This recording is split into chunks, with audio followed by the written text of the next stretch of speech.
I'm happy to be here. Are you good? You're good? Oh, yeah. Mm-hmm. Okay. Press record. Okay. I did.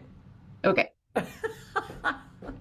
Thank you. Heidi, you have people behind the scenes, but I am my own team. So it makes it difficult to do all these things at once. All right. So, uh, and we were just talking about, you prepare and prepare and prepare, you know your material, but when you speak, it doesn't quite reflect how capable you are. Now, years ago, I was actually I worked for a Philadelphia law firm, helping them train their new litigators. And this one woman got up to do her summation, which was their assignment for they all shared this particular case that they were working on. And this woman did a beautiful summation, letter perfect. And when she finished, my comment was, "You've never said those words out loud, have you?" And, well, she was furious with me for one thing, for even saying that. But I knew she had not. How did I know? Because I've been doing this forever. She had not practiced it out loud, and I could tell. And the average bear isn't going to know that she never said those words out loud before, but there's a disconnect. And that they absolutely would have seen. I worked with a college student once who, well, several college students, but this one in particular. And she, I have to read what she wrote because it's so it relates so well to what we're talking about. So she says, when I use your techniques, I feel taller, more in control of what I'm saying. I can see and hear things more clearly. Everything I say seems more important and heightened. When I slouch again, what I say seems careless, and I don't really care what's going on around me. It's all haphazard. I know that's a huge statement. It's a huge statement for a young girl. um, and I was just thrilled to be able to help her.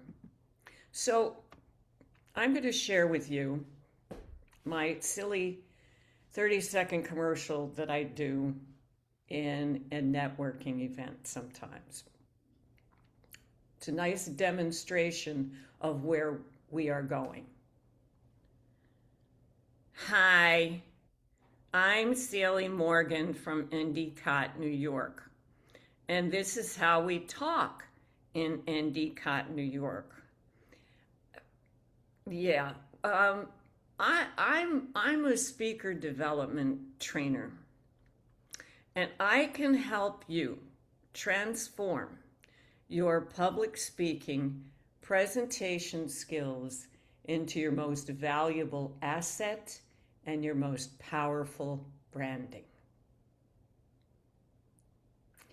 And that, my friends, is a true story.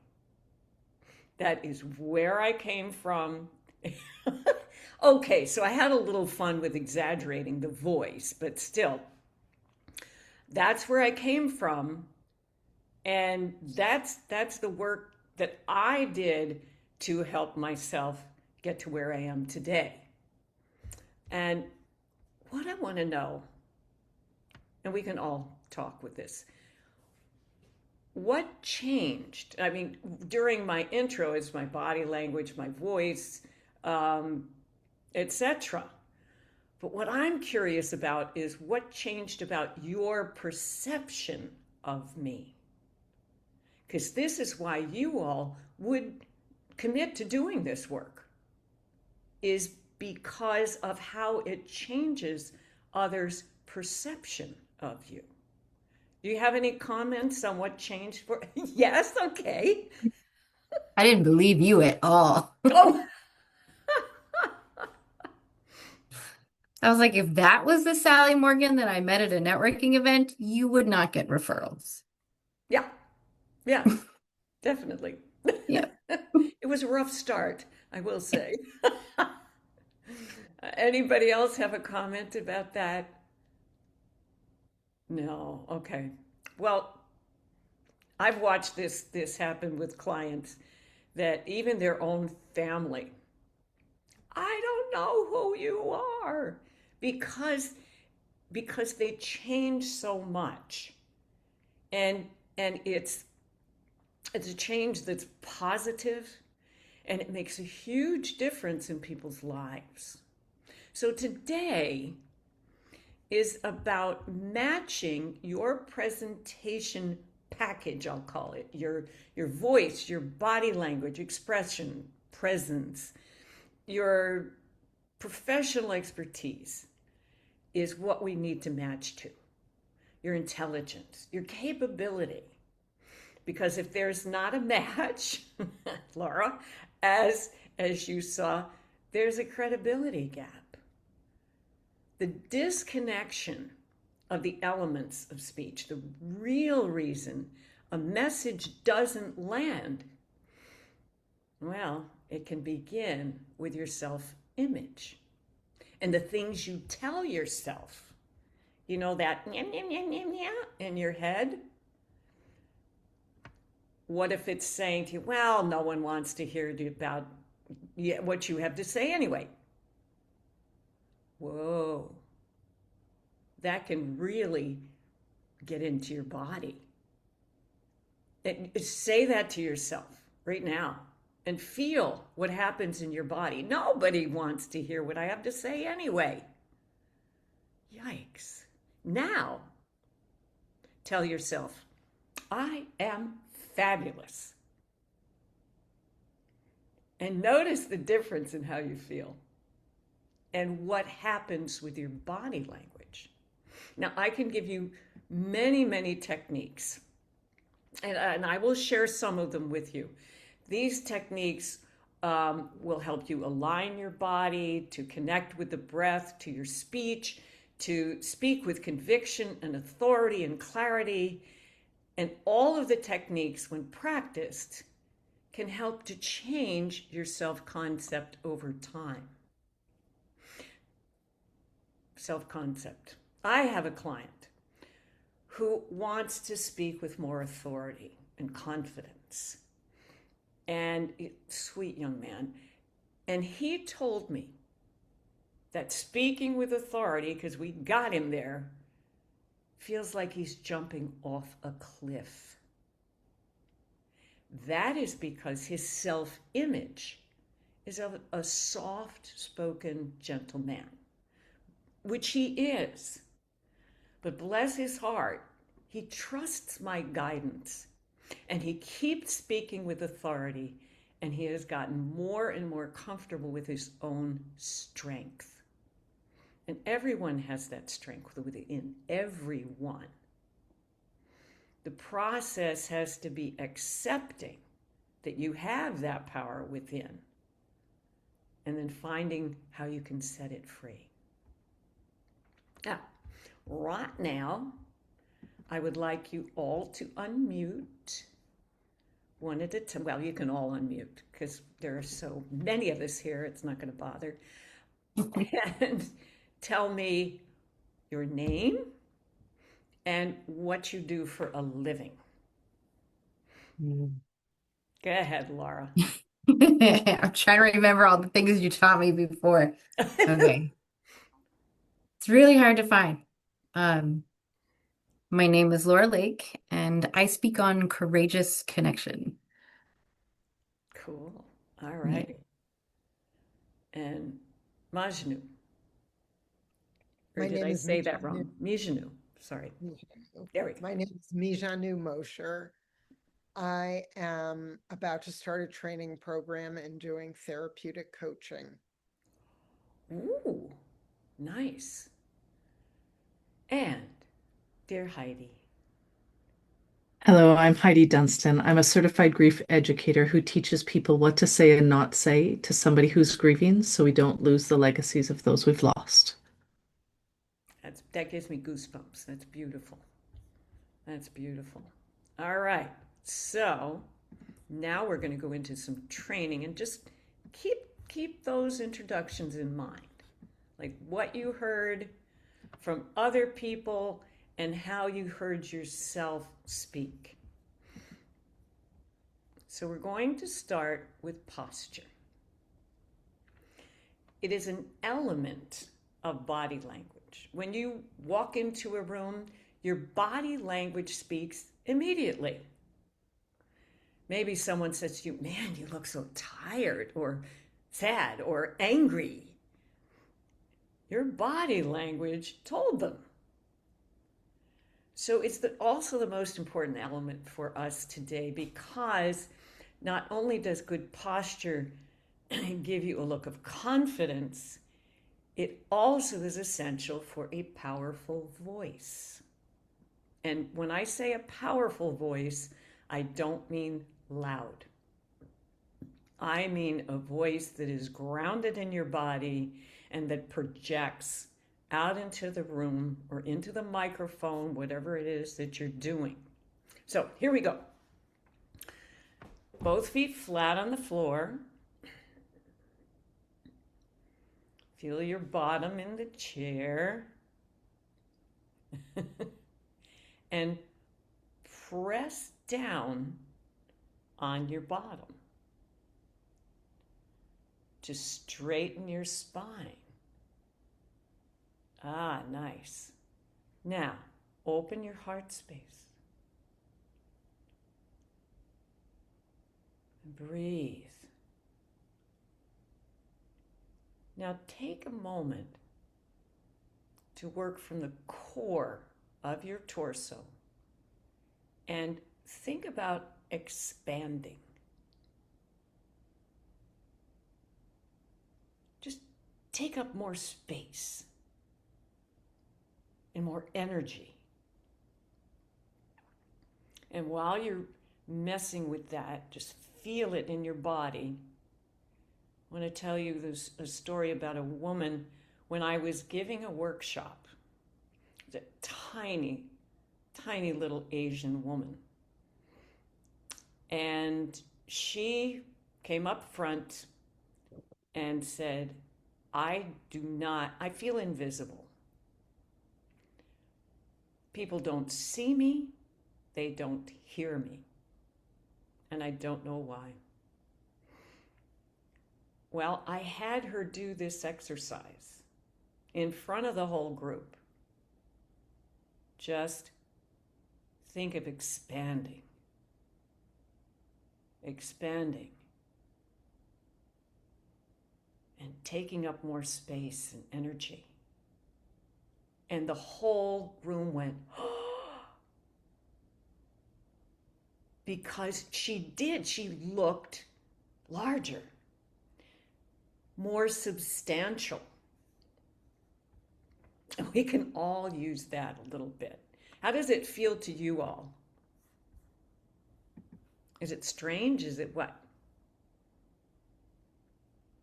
I mean, it rings so true. It rings so true of just taking up more space. Yes, yes. Laura, how about you? Having that perception of my groundedness is still difficult, but I am practicing. The most difficult one is what you're telling yourself. Mhm. Heidi, how about you?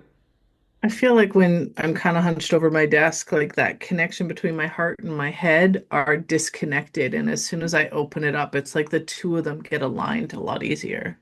Oh, great, great. That is wonderful. All right. So now, why don't you take a good gander at yourself in the monitor? Do you see a difference in your facial expression? or a difference in your presence in the monitor? Yeah. When I do workshops and I do something like this, before we get to this, I see the tops of people's heads. That's all I see.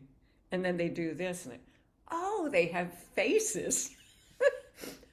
It's pretty funny. Anyway, okay. Now, I want you to do your best to maintain this. Maintain this open, because now we're going to dip into your vocal instruments. And what I would like you to do, still being connected to your bottom in the chair there, release your jaw. That's a good release, Laura. Release your jaw and feel as though you're opening all the way to your bottom. What this does is it engages the deep muscles, core, back, abdominal, that help to move the breath and sound easily through your body. So open down all the way to your bottom and then blow the breath out.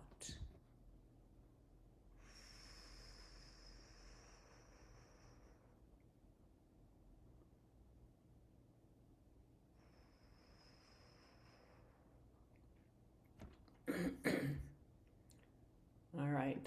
This can also, excuse me, make you feel as though you have more control, especially if you're in a situation where you're speaking and you're getting nervous. This can really help to ground you. Excuse me.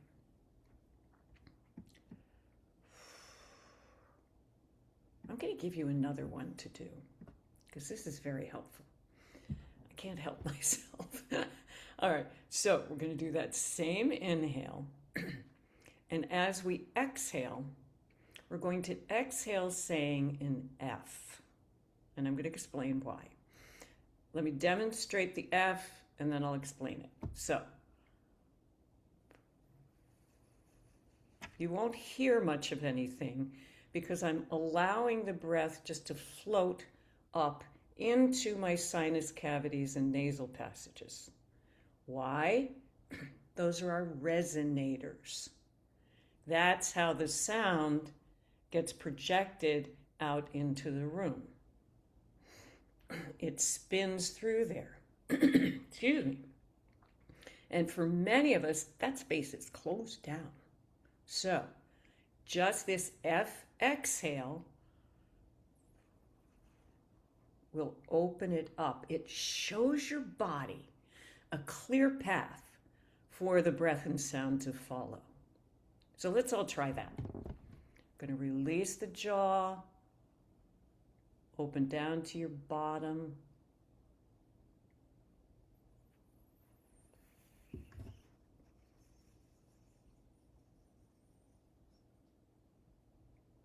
Good. How about one more? Release the jaw, open down.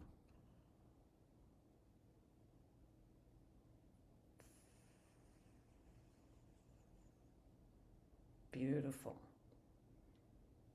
Beautiful. All right. Now we're going to unmute and tell me your name and what you do again. Keeping yourselves huge, open. All right, go ahead, Laura. My name is Laura Lake, and I speak on courageous connection. Beautiful. Did you all hear the difference? Yes. And that's with, what, 5 minutes of messing with it? Yes, yes. Okay. Mijanu. My name is Mijanu Mosher, and I'm about to start a training program in therapeutic coaching. Okay, okay. I want to give you something else. Let's make sure that that inhale is going all the way to your bottom. Can you try that again? Now, release the jaw, because there's a lot of tension in here and in your jaw. So release the jaw. Good. And go ahead when you're ready. At what point in the inhale, exhale do you speak? When you feel it hit your bottom, then you go. My name is Mijanu Mosher, and I'm about to begin a training program in therapeutic coaching. Very good. Very good. Nice, nice, nice. Okay. Heidi. Oh, hang on. I'm losing my headphones. Okay. All right. Now, Hello, I'm Heidi Dunstan. I'm a certified grief educator, and I teach people what to say and not say to somebody who's grieving so we don't lose the legacy of those we've lost. nice. Nice. Clearer. It was lovely. Clarity. When you think of clarity, I said this when I was in Miami in my speech, but clarity is so important. Our consonants create the clarity of our language, and there's also excuse me, there is a lot of emotion that comes through our consonants. So I was asked by the Indiana University School of Dentistry to write an accent modification program for their foreign trained dentists. And I called it, did you say rude kernel or root canal? Because these people had been trained in dentistry in English, but in their home country. They get to the United States and they can't understand a word. So it's very important to introduce them and everybody to the use of consonants. So I'm just throwing little things at you that I'm hoping are good for you. Now, what I would like to do now is to field your questions. Two of you here are speakers, and one is about to become a speaker, creating a program. Yay! Any specific questions? Go ahead, Laura. Okay, so earlier you brought up something that drives me crazy. Like I know that the research says that when you lower the tone of your voice, that you tend to seem more authoritative. Uh-huh. Yet, I'm curious, is it more about how a person grounds into their own voice, or is it actually about the tone itself that is lower? Yes, Both. both. Okay. Both. Now, you can lower the pitch of your voice, Hmm. but the way to do it is to just utilize that opening down into your body. And again, I have a million techniques for this as well. And yes, you do want, if you want any gravitas, the voice has to be a bit lower. One thing that drives me absolutely insane, and none of you do it so I can say it, but a woman who talks like this, and she's 55 years old, and you know that woman is never going to be taken seriously, right? A woman that I worked with years ago who she started studying singing with me, and we had only just begun when she wanted me to work with her on something she was presenting in her office.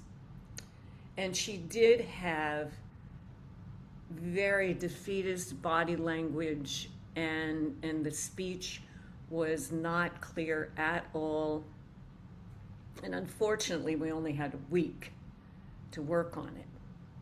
She had spent 4 years um, creating a product for her company that was going to save the company millions of dollars. So she was obviously very excited to present this.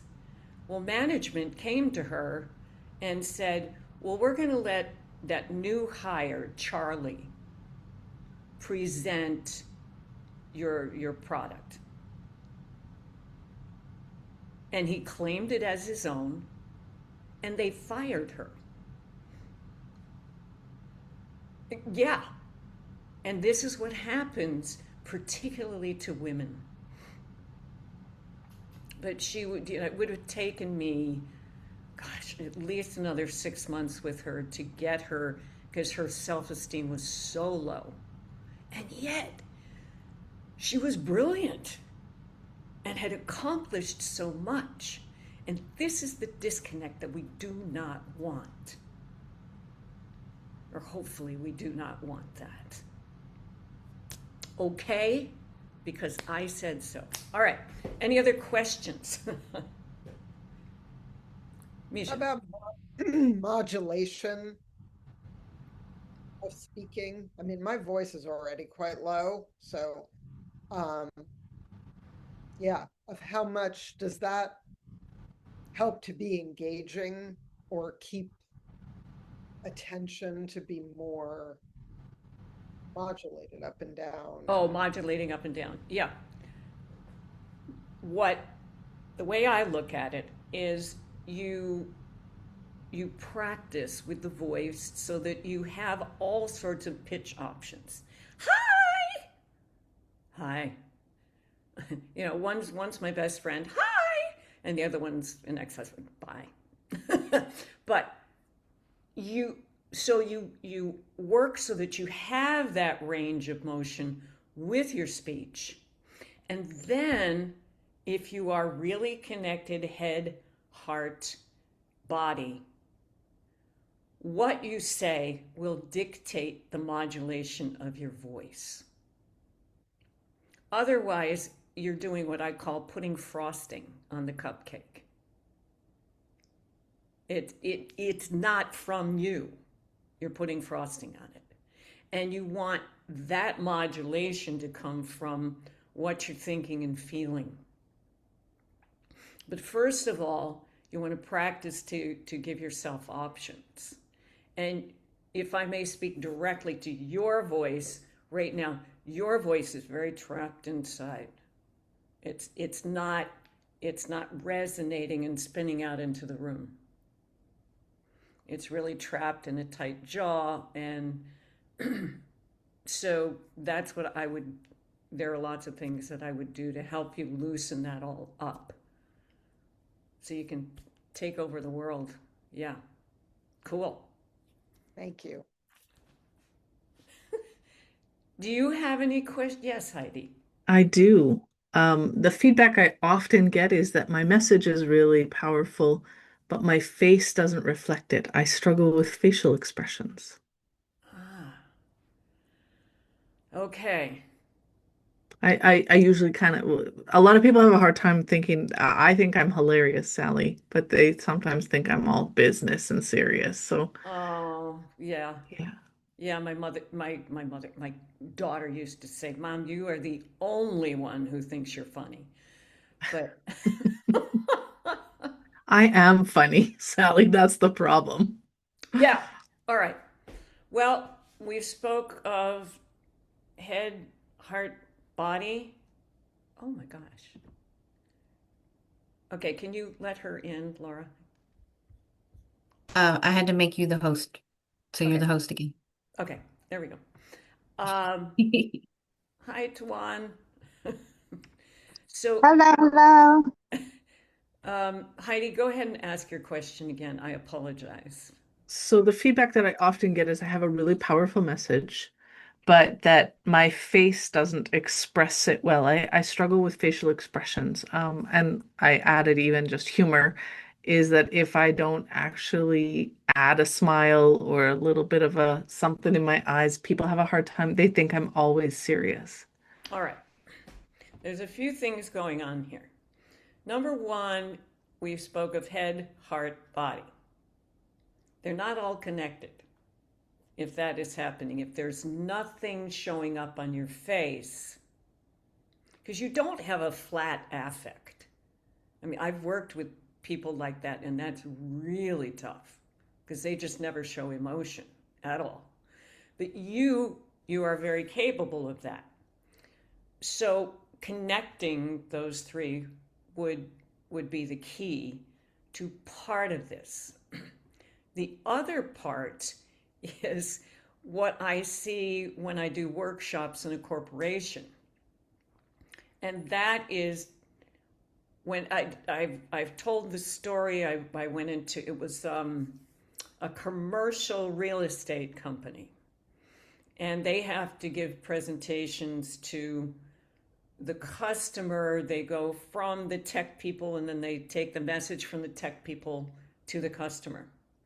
So I made up all these crazy products for them to present, just to get used to presenting, like a time travel elevator or a ghost tour of the building, a receptionist choir. And they had to present those things. They had more fun and they were so creative. And it was a delight to see. And then after they had done that, I said, now your company has a new AI product.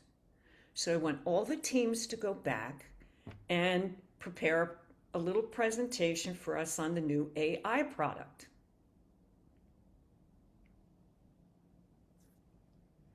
There was no energy in the room. It got sucked right out. The minute it became business, they didn't think they could have fun or be playful. And it took a bit of convincing, but I said, well, just for the heck of it, do it as though you're having fun with this. And they did. And it did turn out brilliantly.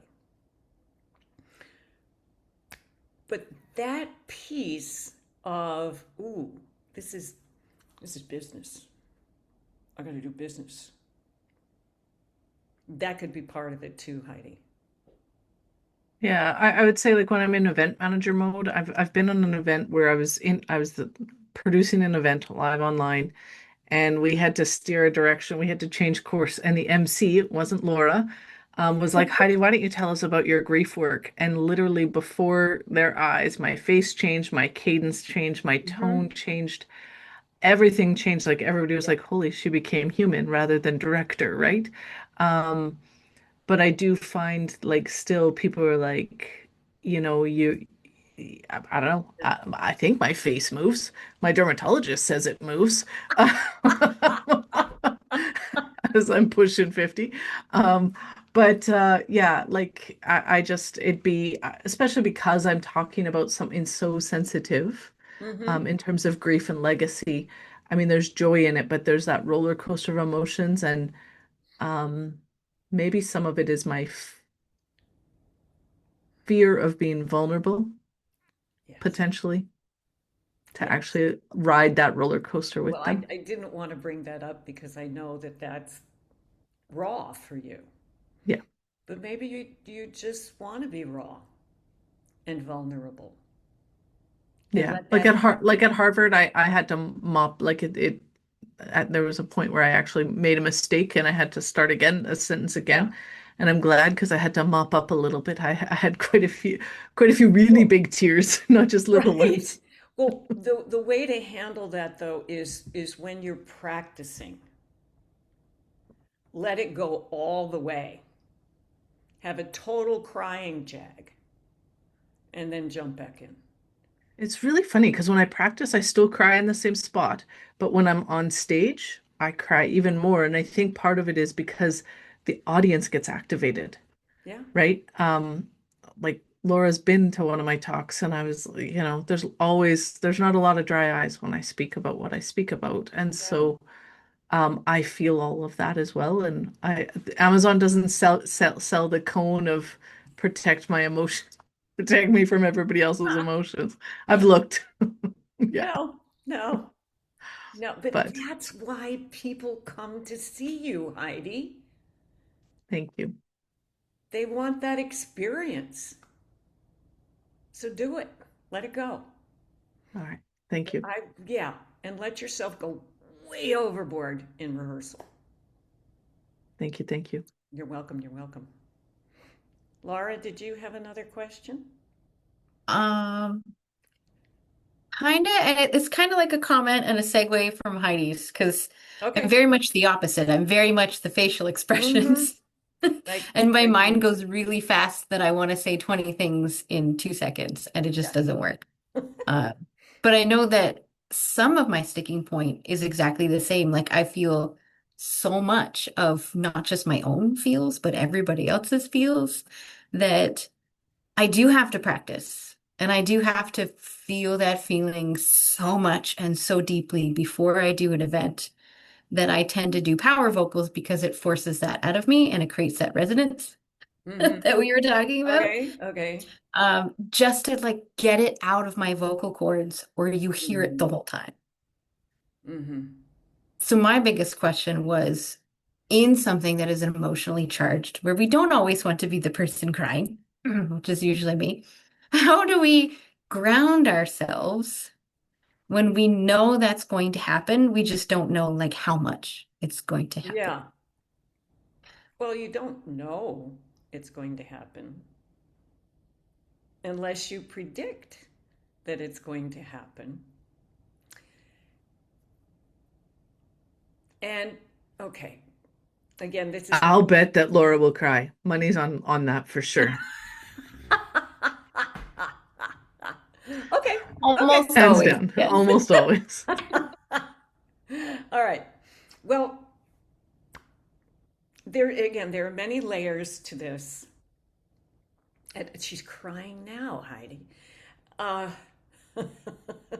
she's crying tears of laughter. That so you're telling me, Laura, that you're getting triggered by the audience a little bit. I feel all the feels, like a lot. Yeah. Okay. Okay.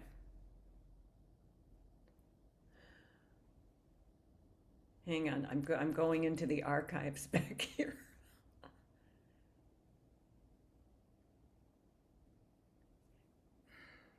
And then because I feel all the feels, even if I'm trying to make it happy and laughter and stuff, it's obvious on my face what I'm actually Mhm. feeling. Yeah. Well, and again, why not feel what you feel? That's what I'm not getting here. Because what I tell my singers when I work with singers, and they working on a song, but it's so personal to me. How is the audience going to get into that? I said, because it is personal to you. You take that song and you speak who you are through that song. And that is what the audience relates to. And I have songs that I sing that half the audience is crying, the other half is laughing. I can't control that. I'm doing my thing. And they tap into whatever is coming through me. So I think your groundedness, we're back to that. And maybe, is there any way for you to shield yourself a bit? I've been working on that for a decade. Okay. All right. Let me do some research about it because that's really interesting. Mhm. Um, because you can't, when you have that kind of sensitivity, you can't respond to everybody in the room. That's not possible. And I would say like Laura's grown quite a bit. I mean, there was a couple of years ago Sure. that she cried so much that she wasn't functional on stage, right? Where she now knows like Get it the wasn't, hook. Laura yeah, Lake's crying again. yeah. She flooded herself out. But I think vulnerability on stage can be really valuable and impactful. It's a Hmm. matter of and Laura and I have that same background of or same experience where we're so empathic. We feel the audience's emotions Uh-huh. and and so it's like it's not necessarily my story that's activating me. I don't like the word trigger. I say activate. Yeah. It's the fact that I'm seeing people remember their story. I mean, when I spoke at Harvard with you, Laura, a few years ago, I remember one of the people in the front row coming up to me, and she's a little spicy old lady, school principal who had just retired from her job, and she whacked me in the arm so hard, and she's like, "You made me cry." I'm like, "I didn't do anything." She goes, "I didn't realize I was grieving that I when I retired from my job." Oh, But she, like, and I here is somebody who never cries and is standing right in front, yeah. sitting right in front of me with tears in her eyes, right? And it's hard to be on stage and not feel that. Yeah. And no idea why. Like I have no idea if it's their cat or their parent Right. or whatever, right? But Right. it's about being able, like I really wish that Amazon sold this like clear cone that would allow all their emotions to bounce off of me a bit. Everybody wants to feed off the audience, but when you're talking about grief and loss, then maybe not so much. Yeah. So, Yeah. right. But I Well, imagine a golden painted egg around me. So everything that kind of comes toward me, it gets covered in glitter paint, and you're like, glitter gets everywhere. So just bounce and go that way. I I'll tell you what a friend of mine said on the call yesterday. She's the French woman. Um, when she started interviewing, she was in DC and interviewing for all these really high level jobs. She was frightened and worried about how, she was going to respond to things. She said, I just went through all the Disney characters and I was talking to Goofy, or I was talking to Yosemite Sam, or I was talking to Minnie Mouse. And it just gave her that freedom to to just be herself. So, Tawan, do you want to jump in at all here? Hi, good evening, everyone. So sorry I'm late. I'm just getting back in and able to jump on and catch the tail end. But good evening, ladies. Thank you, Sally, for inviting me to the call. Sure. I hear the tail end of everything, so I can only imagine what the total call was about. Oh my gosh, just really phenomenal information to take away. But was there a question that was going around, or was everyone just sharing, or what? They were just they were telling me or asking specific questions because I went through some general Got it. techniques with them. So, Okay, I do have one question. You may have covered this. I find speaking sometimes and I know my material, I know the transitions, I know how to transition thoughts into other thoughts and build upon that. mhm. But oftentimes I'm finding myself going back and listening. I don't say at all, but I do say so, or so. And oh my gosh, when I hear that, because I don't realize I'm doing that in the moment, Mhm. but going back to hear myself, I'm like, oh my gosh, what the heck was I sewing so much about? So I don't know if there's any So, pointers for that, but if so, I would love to hear what they are, if what the so, recommendations would be. so I need a bully. yes, there is. And people usually curse me when I tell them this one. Mhm. Listen to the sound of your own voice. You will hear, we love to talk without listening to what on earth we're saying. Hmm. Listen to the sound of your own voice, and you will That's awesome. notice those. And just notice them. Notice them. Don't beat up on yourself.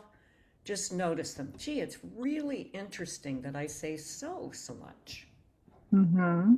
And as you continue to listen, they will drop away. Drop away. Mm-hmm. Great. Awesome. And I believe what I've noticed a lot of times when I'm using the word so often is because I think I heard someone here saying pushing 50. I just hit 50. So that brain fog is real. And so sometimes my mind gets Just so wait. foggy. I know. That's And all I have to say. It's and let me just say, wait. don't let it, because I'm in that perimenopause. So don't let it be almost that time of the month where my brain is just like so foggy. Mm, And it's like I know what I want to say, but I can't get the words out. So enters in there to delay myself to catch those thoughts or to hear my brain. right. And I don't know if there's a way to maneuver that with this Well, stage of life. yes. Just But Let pause. me Just let pause. just yeah, yeah. Well, someone did say that, to pause, just take pauses in between. And I know I have to practice that. right. Hmm. What I want you to hear, everybody, is that silence is part of speech. Mm, And sometimes it's the most poignant part of speech. okay. Okay. So, this is one thing that you will be able to learn in the Command the Room Elevation program that I am going to be teaching starting September 1st. Oh, shoot, I have a PowerPoint. All this technology driving me crazy. Anyway, let me bring it up so you can see what the program is. Laura, can you give me You're control? already the host. Oh, I am. Okay. Yeah. Will you come on all of these with me, please? Maybe we could talk about it later. Okay, okay. All right, here we go. So that's the QR code. You don't need that yet, but Command the Room Elevation. By the end of 4 weeks, you can read this yourselves, but I'll read it out loud. You will be better able to speak with a voice that feels grounded, credible, and true. Create a positive presence, that great big expanding presence. Use your stories to make the message clearer and more memorable. Bring voice, body language, and content together, head, heart, and body together, to respond to an audience with greater ease and confidence. I love being in front of an audience because I just play. It's and that's where I love to get my clients to, is when you're playing and having a great time. And so to apply those skills to whatever it is that you're doing, presentations, networking, etc. And so week 1 is about a voice you can trust. Week 2, positive presence, storytelling, and putting it all together.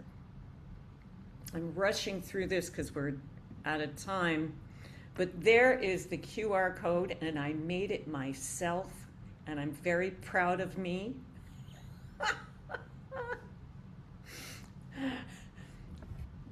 And I've been working with my CRM, my new CRM, to get through all of this.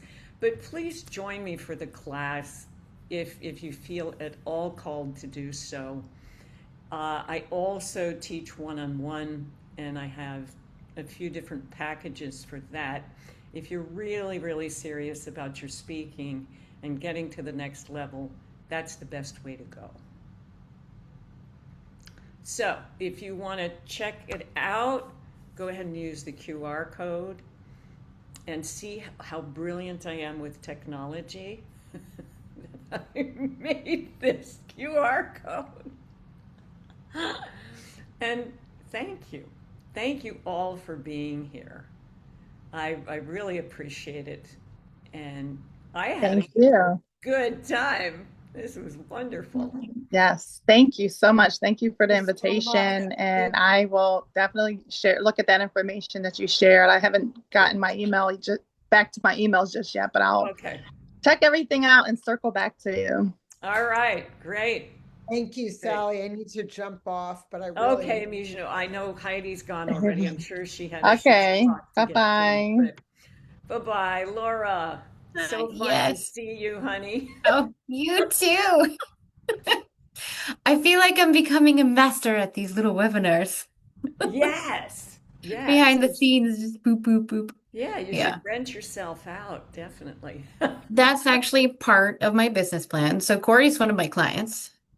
Really Yeah. great. So like that's how I get Wow. the speaking gigs, the emceeing and that kind of stuff. But I have had other clients that have hired me to MC and to speak. And so it's like that is just one aspect of my business. And then I work with change makers. It's like the businesses, I've always been B2B, so it just feels natural to me. But Yes. then like the business to client, but the clients are change maker entrepreneurs. It's still kind of the Cool. same. Yeah. Cool. Yeah. Nice, Marvy. I have been wondering what your earrings are this Oh, whole I knew time. you were going to ask. I did. They're little birds. Oh, cute. Yeah, thank Because I was you. like, are they fish with a nest or something on top? I don't know. Are they cute little socks hanging down? Oh, yeah, I I love the put the dangly earrings. So yes, and you wear bigger ones than I do, I but do on you purpose. pull them off well. I'm a small person, so usually I feel like big earrings are too much for me. But you're small too, aren't you? My problem is I have like a really long neck. Yeah, And me so to too. kind of take away from that, I'm like, wear the Oh, shorter hair and the bigger earrings to kind of create a little, oh, but a little, long neck is so beautiful. uh, yes. And at the same time, it's weird. Uh-huh. Oh, I needed the Okay, laugh. I needed the grounding. I good. needed the time with people. So thank you so much. Oh, I'm so happy you were here. Mm. That's great. I was trying to take a nap this afternoon, and then Heidi sent me a message saying I didn't fill out my form yet. I was like, fine, I'll go fill out my form and then I'll take a nap. But then I needed to cook supper, and then I ate supper, and I was like, I need to go into this meeting. And Well, now apparently I have to go to Walmart. So I did take a nap and then I couldn't wake up. that was me I had a yesterday. horrible time waking up. So I danced around, I sang, to get Um, myself awake again. so I had to tell my daughter I get stuck in naps sometimes, especially when I've been stressful or not sleeping very well. And so I did not want 3 hours of going in and out every 15 minutes. So I told my daughter, please come wake me after an hour. Yeah, Like if I'm not up, please uh, come wake. I'm yeah. probably stuck. Please wake me. So she comes and she wakes me, and I was dreaming about being stuck, but I wasn't actually stuck. But then when she woke me up, I was still mostly asleep. So the way that I acted was as if I was drunk for about 20 minutes. She needed to carry me. Everything was funny. Like, Oh my all gosh. the stereotypical fun drunk that, yeah. So she made fun of me to her friends because I don't drink. Oh, So, so she was just like, yeah, my mom acted like she was drunk. Yeah. So now we all know what that would look like. yes, yes. All right. Heidi didn't want to apologize for signing off early. She just had a podcast. Oh, So, I was sure she would have to go right on time there. yeah. Okay. And that was you writing in the chat mostly. Oh, yes, I do like to write notes. I'm going to save the chat so I have the notes. Okay, great. Where's the button? Okay.